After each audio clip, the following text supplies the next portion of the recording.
আসসালামু আলাইকুম। আপনি জানেন কি, এমন একটি খাবার যা প্রতিদিন কোটি কোটি মানুষ স্বেচ্ছায় গ্রহণ করছে, ফলে ধীরে ধীরে ক্ষতি করছে শরীরের প্রায় প্রতিটি অঙ্গের। আর সেটি হলো অতিরিক্ত চিনি। এটি তাৎক্ষণিকভাবে বিষের মতো মেরে ফেলে না, কিন্তু বছরের পর বছর অতিরিক্ত গ্রহণের প্রভাব হতে পারে নীরব, ধীর এবং গভীর। যখন আপনি বেশি চিনি খান, তখন রক্তে গ্লুকোজ দ্রুত বেড়ে যায়। শরীর ইনসুলিন নিঃসরণ করে সেই গ্লুকোজ কমানোর চেষ্টা করে। ফলে কিছুক্ষণ আপনি হয়তো চনমনে ও প্রাণবন্ত অনুভব করেন। অল্প সময় পরই আসে এনার্জি ক্র্যাশ, অর্থাৎ ক্লান্তি, ঝিমুনি এবং আবার মিষ্টি খাওয়ার ইচ্ছা। এভাবেই শুরু হয় এক ধরনের চক্র।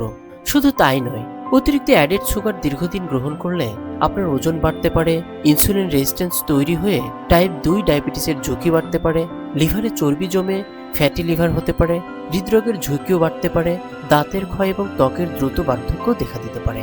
মস্তিষ্ক এর বাইরে নয়, অতিরিক্ত চিনি রক্তে শর্করার দ্রুত ওঠানামার মাধ্যমে আপনার মুডের পরিবর্তন, মনোযোগ কমে যাওয়া এবং বারবার মিষ্টি খাওয়ার তীব্র ইচ্ছা তৈরি করতে পারে।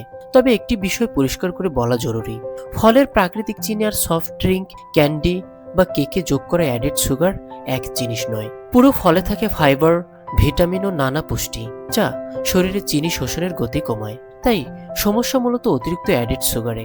চিনি পুরোপুরি বাদ না দিলেও পরিমিত রাখাই বুদ্ধিমানের কাজ। আজ থেকে আমাদের উচিত সফট ড্রিঙ্ক কমানো, চায়ে কফিতে চিনি ধীরে ধীরে কমানো, প্যাকেটজাত খাবারের অ্যাডেড সুগার লেভেল দেখে গ্রহণ করা আর মিষ্টির বদলে পুরো ফল খাওয়ার অভ্যাস গড়ে তোলা।